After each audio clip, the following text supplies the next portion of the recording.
आपके मार्ग में आना मेरा कर्तव्य है, परंतु नियति के मार्ग में आना मेरा अभ्यास नहीं।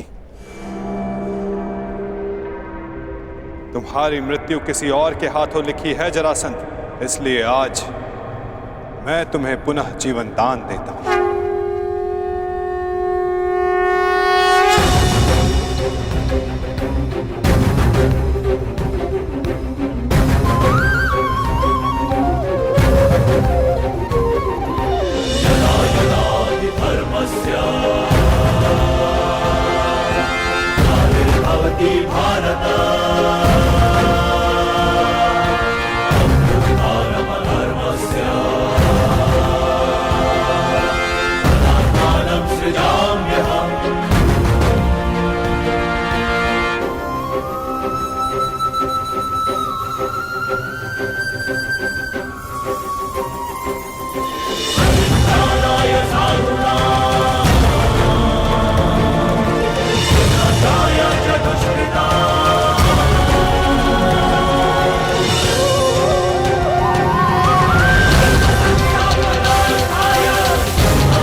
क्या हुआ? युद्ध में सम्मिलित होने आए थे ना? युद्ध नहीं किया? आपने मुझे विकल्प चुनने को कहा, परंतु अवसर नहीं दिया। अब अनुभव हुआ कि मुझे यहां युद्ध में सम्मिलित होने के लिए नहीं, युद्ध का साक्षी बनने के लिए लाया गया था। अनगिनत जरासंधों से भरे इस संसार में एक कर्ण से वार्तालाप करके अच्छा लगा। तुम अब भी भ्रम के पार देख सकते हो कर्ण। युद्ध समाप्त हुआ और तुम्हारे वचन पूर्ति का उपकर्म भी।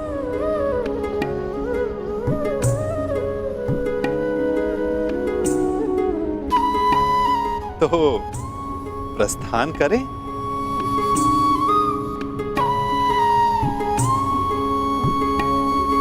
रुकिए।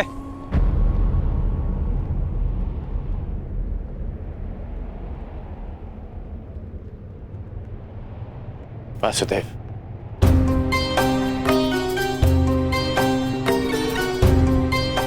अपने आप नटवर है और ना मैं रथी, इसलिए अब ये रथ मैं चलाऊंगा। अब आपका सारथी मैं बनूंगा वासुदेव। मैं सदा नटवर था और सदा नटवर ही रहूंगा अंगराज। नियति ने हमारी जीवन यात्रा में तुम्हारा रथी होना निश्चित किया है और मेरा सारथी होना।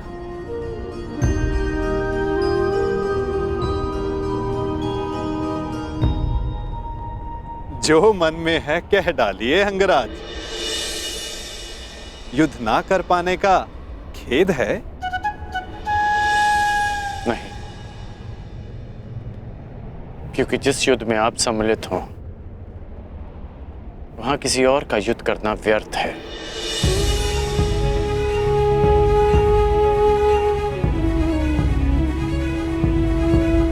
नियति के चक्र को कौन समझ पाया है कर्ण? कौन जाने वो दिन आए कि हम दोनों युद्ध में सम्मिलित हों और मैं सम्मिलित होकर भी शस्त्र ना उठाऊं।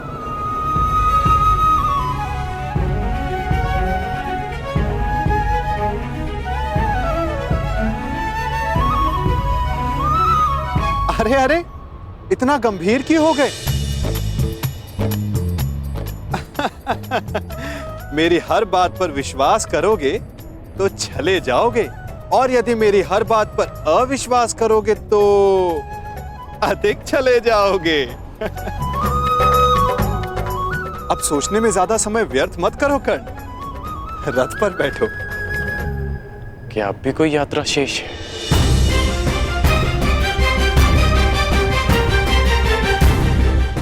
यात्रा तो अनावृत नियम है कर्ण। तुम्हारी मगध की यात्रा समाप्त हुई। हो सकता है कहीं और किसी नई यात्रा का प्रारंभ करने जा रहे हैं।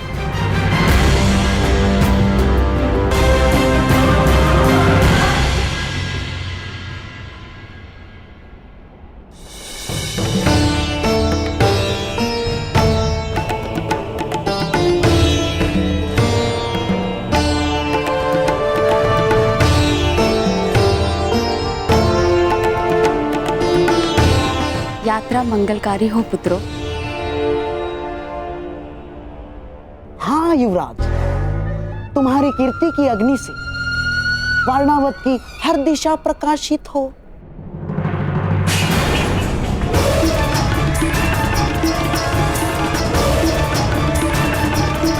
बहना,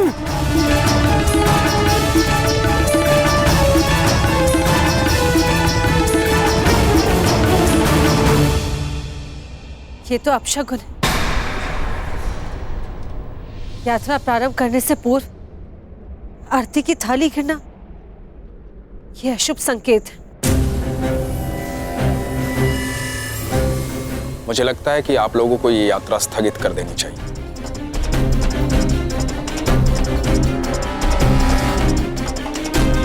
शास्त्रों में लिखा है, किसी भी शुभ मुहूर्त में कोई विघ्न आए तो उसे टालना ही उचित है।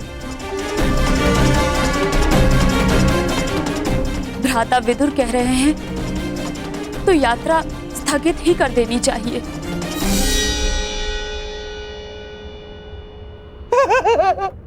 क्या क्या कह रहे हो बहना?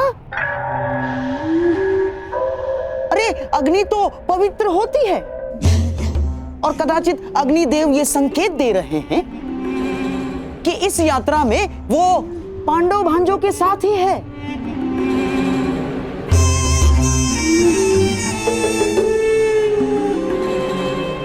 परंतु महामंत्री, आप तो स्वयं नीति कुशल हैं। वारणावतवासी युवराज युधिष्ठिर की प्रजा है और वहां उनके और बहन कुंती के सत्कार में विशेष प्रबंध कर दिए गए हैं। और अब यदि ये यात्रा स्थगित हुई तो न केवल प्रजा का उत्साह भंग होगा, बल्कि प्रजा में यह संदेश भी जाएगा कि युवराज युधिष्ठिर केवल एक अपशकुन के भय से अपने कर्तव्य से पीछे हट गए ना।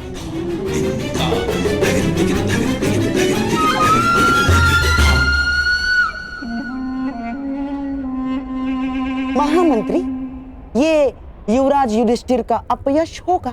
परंतु यहाँ युवराज की सुरक्षा का प्रश्न है। सुरक्षा?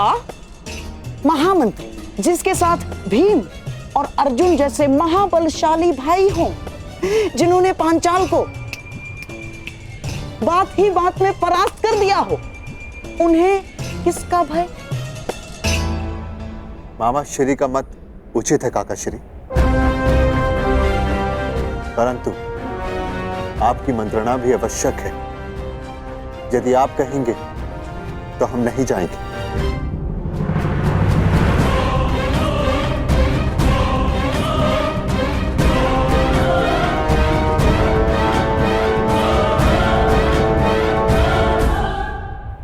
क्या आज्ञा है काका श्री?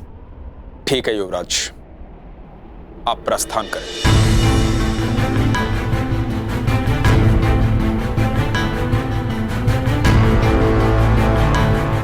यात्रा मंगलमय हो।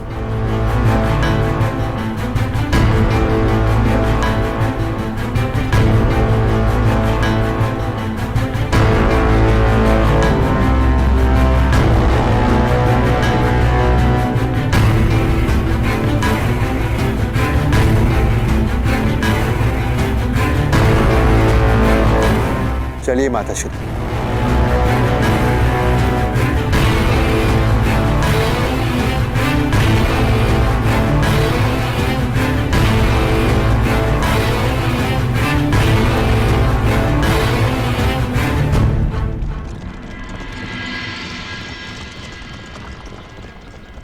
अंतिम विदाई युवराज, अंतिम विदाई। अब कदाचित हस्तिनापुर तुम्हारा मुख कभी न देख पाए।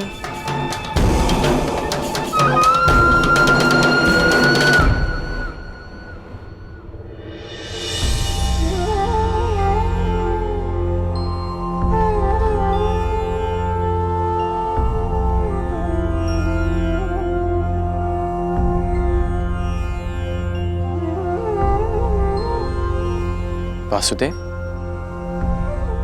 अभी आपने कहा कि दूसरी यात्रा प्रारंभ हो रही है, तो फिर आप बीच में क्यों रुक गए? विचार कर रहा हूं अंगराज कि कुछ यात्रा यदि प्रारंभ ना की जाए तो भविष्य पूर्णतः भिन्न हो सकता है।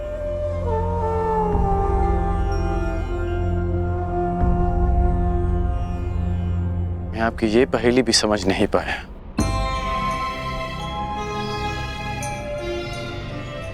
हर पहेली का उत्तर हमारे चयन में होता है अंगराज, और भविष्य चयन पर निर्भर करता है। जीवन जीने के सदैव दो विकल्प होते हैं। एक विकल्प होता है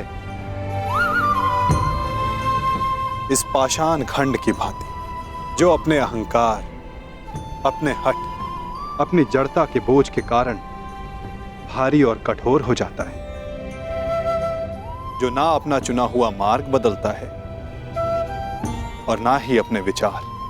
उसका प्रारब्ध इस पाषाण खंड की तरह होता है।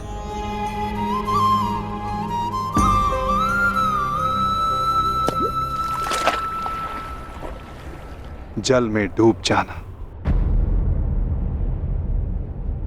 और दूसरा मार्ग वासुदेव?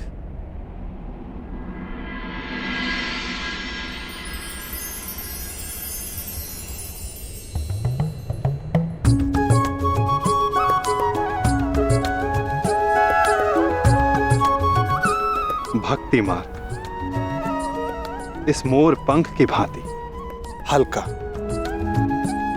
जो वायु के वेग में बहता है।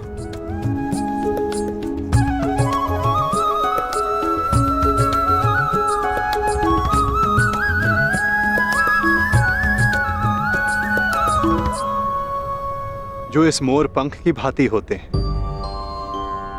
वे अपने आप को ईश्वर की इच्छा के हाथों ऐसे समर्पित कर देते हैं जैसे इसने स्वयं को वायु को समर्पित किया। इसीलिए वायु उन्हें किसी भी ओर ले जाए, वे सदैव ईश्वर की गोद में रहते हैं। यदि हर बात में ईश्वर की इच्छा है और प्रकृति भी ईश्वर की गोद है, तो ये पाषाण ईश्वर की गोद में ही गया है। तो इस प्रकार तो ये दोनों मार्ग एक ही हुए ना वासुदेव? पाषाण हो या पंख, वायु के साथ बहें या जल में मग्न हो जाएं, रहना तो ईश्वर के साथ ही है।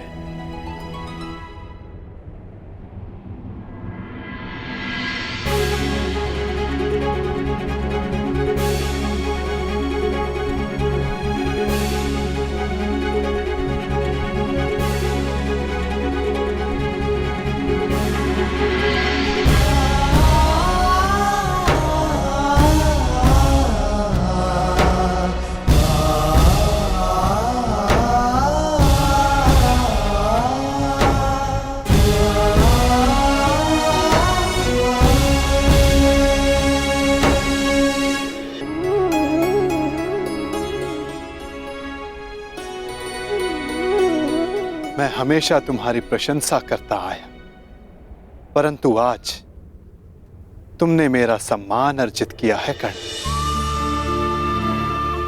तुमने वो समझ लिया जिसका ज्ञान पाने में ऋषि मुनि अपना सारा जीवन बिता देते हैं। कोई पाषाण खंड नहीं, कोई मोर पंख नहीं। यदि कुछ महत्वपूर्ण है तो कर्म और कर्म के परिणाम। कुछ महत्वपूर्ण है तो हमारा चुना हुआ मार्ग।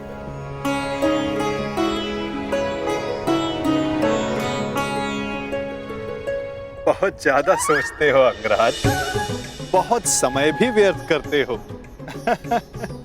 अब यही रहना है या आगे चले? रुके तो आप हैं वासुदेव। कहा था ना, जीवन मार्ग में रुककर देख लेना चाहिए कि लक्ष्य उचित है या नहीं। और हमारा मार्ग हमारे साथ छल तो नहीं कर रहा है।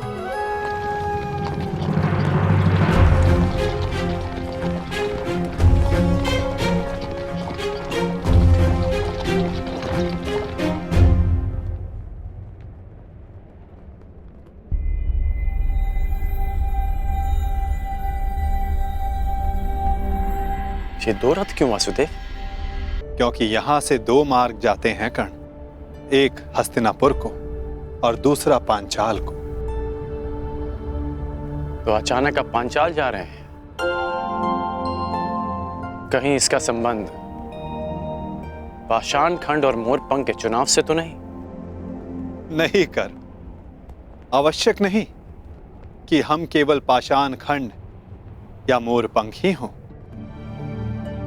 कभी कभी कर्म के साथ साथ निमित्त भी महत्वपूर्ण होता है।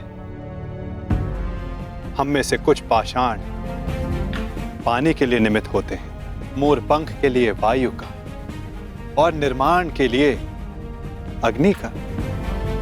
निर्माण के लिए अग्नि का? परंतु अग्नि तो सब भस्म कर देती है। हाँ, परंतु यही अग्नि पवित्र भी करती है अंगराज। और ऐसी ही एक अग्नि का साक्षी बनने जा रहा हूं मैं, जो एक पिता के मन में उत्पन्न हुई। वो अग्नि जो एक दिन सब पवित्र कर देगी।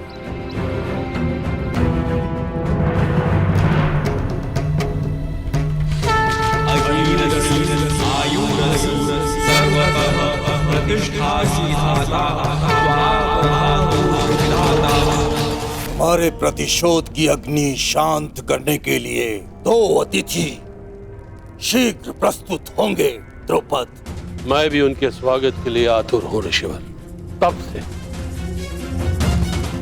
जब से द्रोण ने मेरा अपमान किया। ये कैसी विचित्र अग्नि है द्वारकाधीश? अग्नि अग्नि होती है कर्ण। हाँ, उत्पत्ति का कारण और उद्गम भिन्न हो सकते हैं। लालच की अग्नि, घृणा की अग्नि, छल कपट की अग्नि। आशा करता हूं जब कभी ऐसी अग्नि से तुम्हारा सामना होगा तो तुम उचित निर्णय लोगे कर्ण। एक बात का आश्चर्य है वासुदेव, आप पांडवों के ममेरे भाई हैं, तो मुझे लगा कि आप मुझे कुमार दुर्योधन से दूर करने का प्रयास करेंगे, परंतु आपने ऐसा नहीं किया। क्योंकि सारथी का कार्य केवल मार्ग दिखाना होता है अंगराज, चयन तो रथ ही करेगा। फिर भी यदि समय आने पर चुनाव करना पड़ा तो किसका चुनाव करोगे अंगराज? मित्र दुर्योधन का। चयन तुम्हारा है अंगराज, परंतु स्मरण रखना, हम कर्म चुनते हैं और कर्म हमारा परिणाम चुनता है। और कुपक्ष में होने से कुपरिणाम भोगने की संभावना अधिक होती है कर्ण। तब भी मैं मित्र दुर्योधन को ही चुनूंगा। प्रणिपात वासुदेव।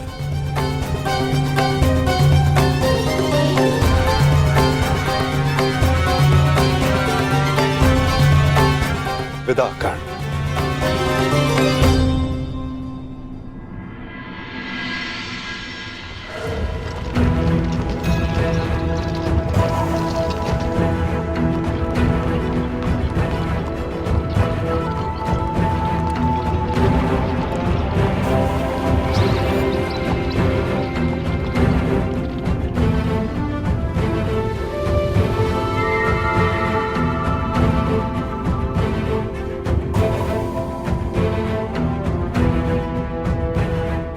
अति सुंदर। विश्वास नहीं होता कि भ्राता दुर्योधन आपको इतनी सुंदर भेंट दे सकते हैं।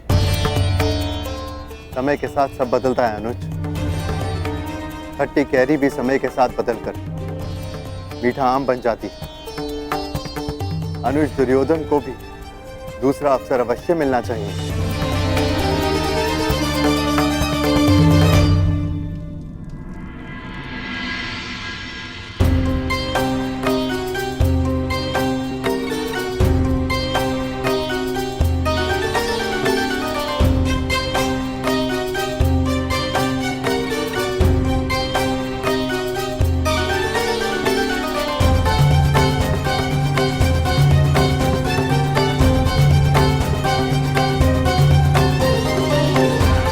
अद्भुत अद्भुत महल बनाया है पुरोचन ने। समझ में नहीं आता ये वास्तविक भवन है या भ्रम। मैं तुमसे सहमत हूं अनुज, परंतु इतनी सुंदर वस्तुएं सदैव भ्रम और छल ही होती है।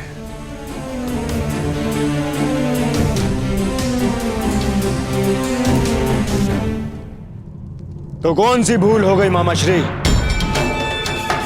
पुरोचन केवल यही संदेश देने तो आए हैं कि पांडव लक्ष्य ग्रह पहुंच चुके हैं। तुम समझते क्यों नहीं हो दुर्योधन? जितने विघ्न शुभ कार्य में पड़ते हैं उससे कई अधिक विघ्न अशुभ कार्यों में पड़ते हैं। उस दिन मैंने राजसभा में बात पलट दी, कहा कि तुम अपने भाइयों के लिए महल बनवा रहे हो, और अब यदि इस पुरोचन को यहां किसी ने देख लिया तो?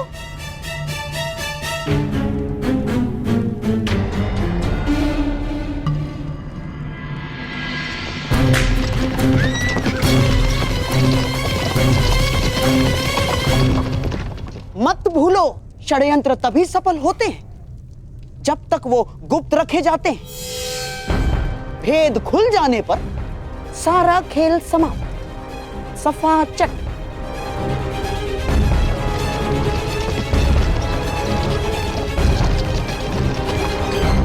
और तुम अपनी बुद्धि लाक्षागृह की नींव में डाल के आए हो। यहां बार बार आने से किसी को संदेह हुआ तो शीघ्र ही यहां से निकलो, इससे पहले कि यहां तुम्हें कोई देख ले।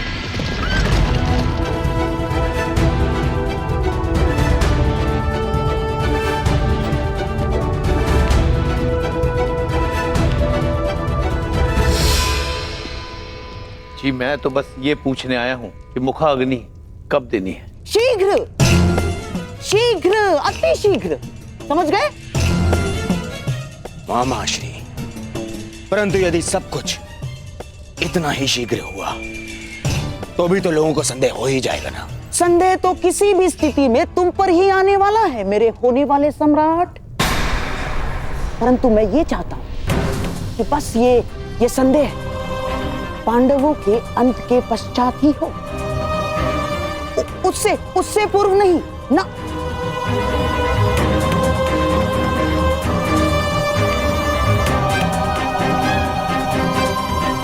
अब देख क्या रहे हो?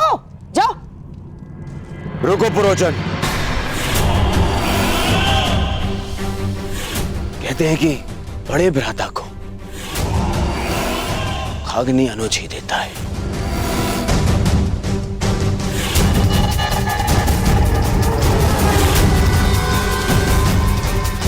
तो फिर मैं अपने कर्तव्य को कैसे भूल सकता हूं? जाओ, ये ले जाओ पुरोचन। मेरे भाइयों की चिता तुमने सजाई है, परंतु उनकी मुखाग्नि मेरी ओर से ही होनी चाहिए।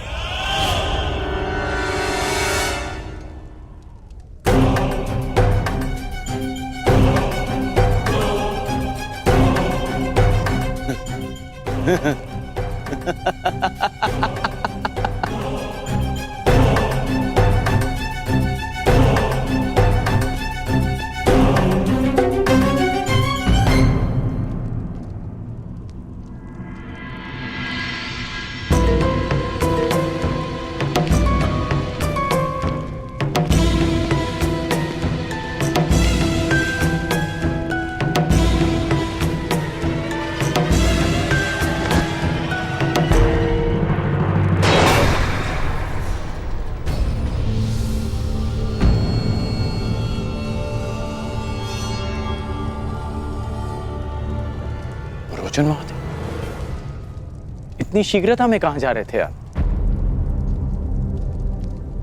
वर्णावत, मैंने आपकी सामग्री गिरा दी, मैं ही इसे उठा देता। सावधान अंगराज, ये अग्नि कहीं आपको जला ना दे।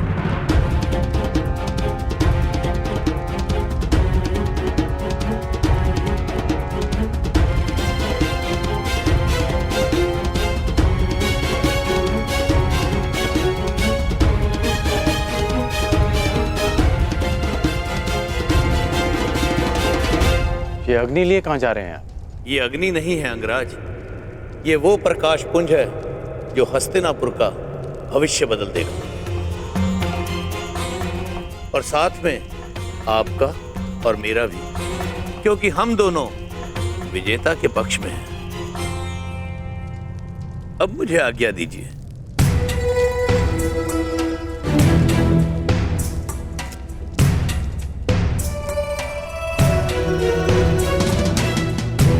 अग्नि, प्रकाश पुंज, हस्तिनापुर का परिवर्तित भविष्य, विजेता का पक्ष, इस सब का क्या अर्थ हुआ? अग्नि अग्नि होती है कर्ण, लालच की अग्नि, घृणा की अग्नि, छल कपट की अग्नि। आशा करता हूं कि जब तुम्हारा सामना ऐसी किसी अग्नि से होगा तो तुम उचित निर्णय लोगे कर्ण। कर्ण, ये हैं पुरोचन, ये हमारे लिए युद्ध लड़े। युद्ध करे बिना पांडवों को कैसे परास्त किया जा सकता है? ऐसा कौन सा मार्ग है? मार्ग है, उन्हें भान भी नहीं होगा और उनका अस्तित्व सदैव के लिए मिट जाएगा। अग्नि, प्रतिशोध, पुरोचन का व्यवहार और वासुदेव कृष्ण की चेतावनी, इन सब में कोई संबंध है, और इस संबंध का उत्तर केवल मित्र दुर्योधन के पास है।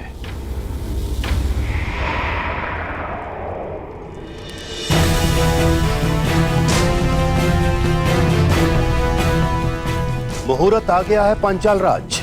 यज्ञ की पूर्णाहुति के लिए यहाँ महारानी का होना आवश्यक है। मैंने महारानी को यहाँ आने के लिए संदेशा तो भिजवाया था, परंतु मेरी समझ में नहीं आ रहा है कि महारानी को यहाँ आने में इतना विलंब क्यों हो रहा है। समय, मुहूर्त और ग्रह दशा किसी की प्रतीक्षा नहीं करते पांचाल नरेश। यही क्षण पूर्ण आहुति के लिए उपयुक्त है। यदि आहुति ना दी गई तो सारे प्रयास निष्फल हो जाएंगे। क्या महारानी के अतिरिक्त और कोई विकल्प नहीं है ऋषिवर? ये यज्ञ है पांचाल नरेश, नियमों से बंधा है। इसमें विकल्प की कोई संभावना नहीं। ओम अग्नि मिली पुरोहितम, यज्ञासा देव अमृतविजम, होता राम रतन धात्मम।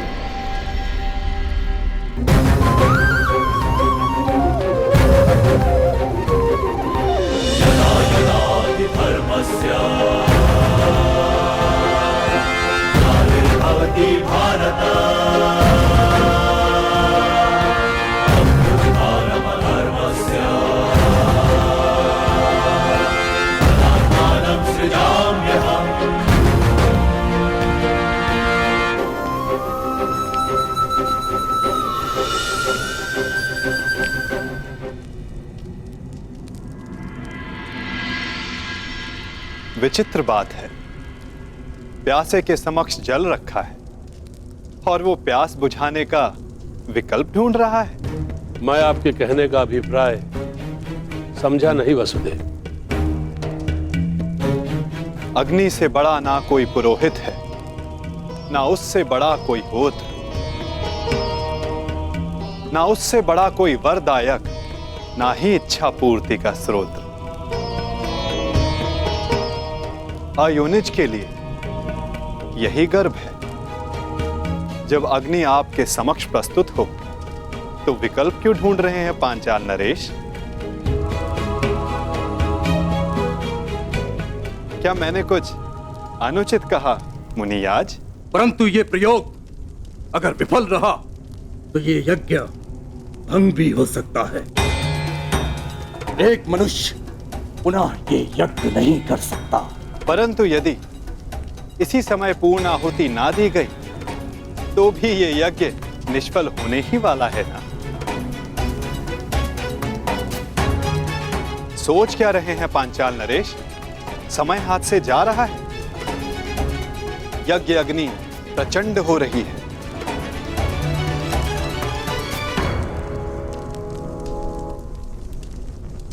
कहीं आपकी इच्छा पूर्ति से पूर्व ही ये शांत ना हो जाए। निर्णय ले लीजिए पांचाल नरेश।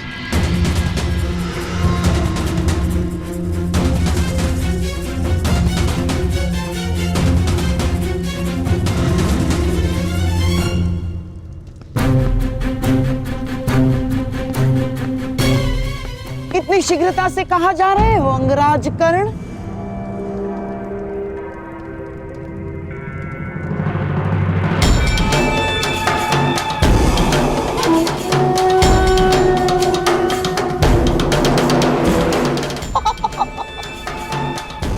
इतनी भी क्या शीघ्रता कर्ण? मुझे अभी अपने मित्र दुर्योधन से मिलना है। परंतु वो संभव ही नहीं, क्योंकि इस समय कुमार दुर्योधन यहां है ही नहीं।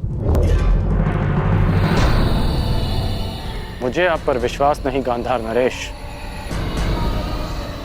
मुझे ज्ञात है कि मेरा मित्र यहीं है। हाँ?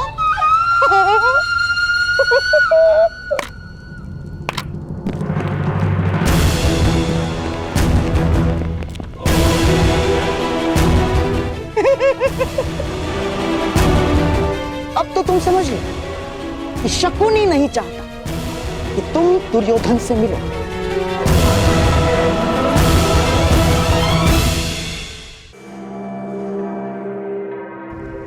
सिंह को मेमने नहीं रोक सकते गांधार राज। और आप ये भली भांति जानते हैं कि आपके ये सैनिक कर्ण को नहीं रोक पाएंगे। परंतु मेरे होने वाले सम्राट का आदेश तो रोक सकता है ना अंगराज कर्ण। तो उनका आदेश था कि तुम अंग प्रदेश जाकर वहां का कार्यभार संभालो। और हाँ, जब उन्हें तुमसे मिलने की आवश्यकता होगी तो तुम्हें संदेश भिजवा दिया जाएगा। हाँ? ठीक उसी तरह जिस तरह पुरोचन को संदेशा भिजवाया गया था।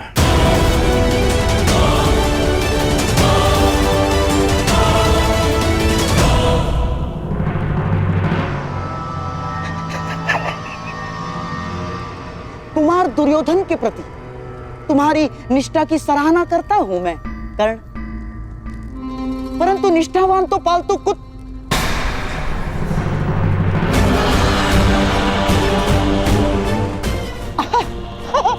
मेरा तात्पर्य है कि पालतू जीव भी होते हैं कर्ण।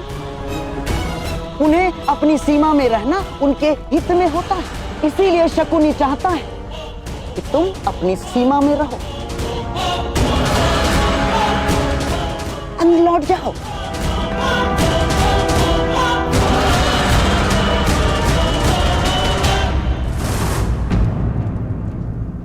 अंगराज कर्ण, इस उदाहरण पर क्रोध आ रहा है।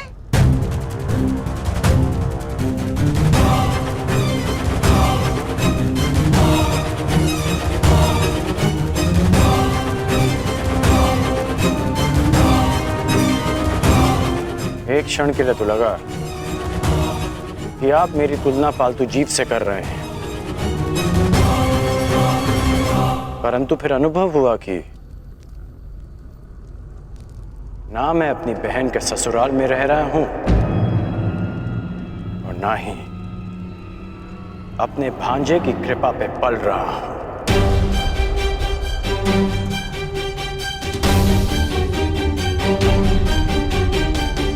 इसलिए आपका यह संकेत स्वयं आप ही के लिए था गांधार राज।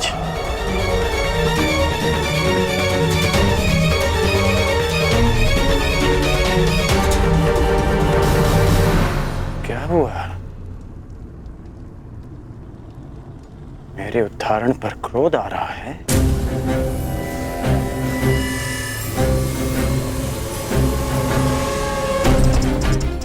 मैं अब तक आपका सम्मान इसलिए करता रहा क्योंकि आप मेरे मित्र के मामा हैं। हम दोनों में केवल एक समानता है कि हम दोनों कुमार दुर्योधन के शुभ चिंतक हैं। और जब जब आपका कार्य मेरे मित्र के हित में होगा, तब तक मैं आपको सहन करता रहूंगा। परंतु यदि मेरे मित्र को अनुचित मार्ग पर ले जाने का प्रयास किया, तो मैं भूल जाऊंगा कि आप मेरे मित्र के मामा हैं।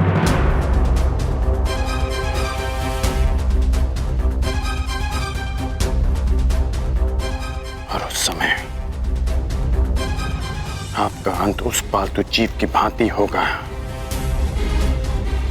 जिसका आप अभी उदाहरण दे रहे थे।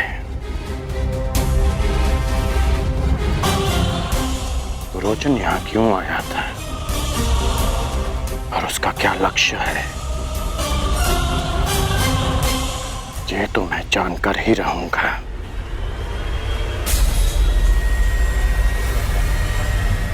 प्रणिपात मामाश्री।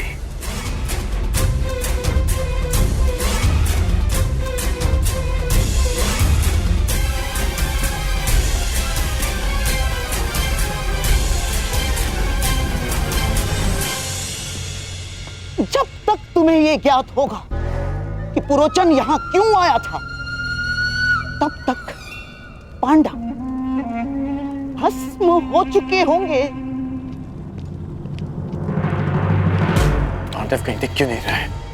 और इस मंतव्य को पूरा करने के मध्य शकुनी को कोई नहीं रोक सकता, ना कोई नहीं, तुम भी नहीं अंगराज कर्ण।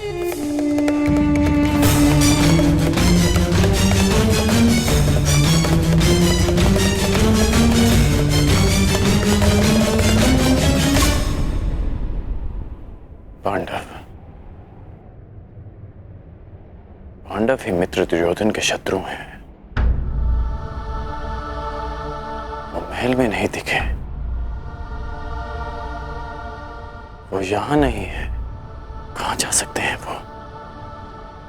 वारनाव्रत।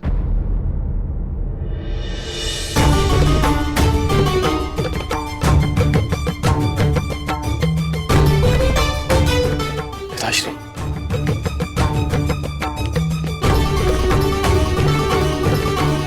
आयुष्मान भव। पांडव वारनाव्रत में? हाँ, वारनाव्रत।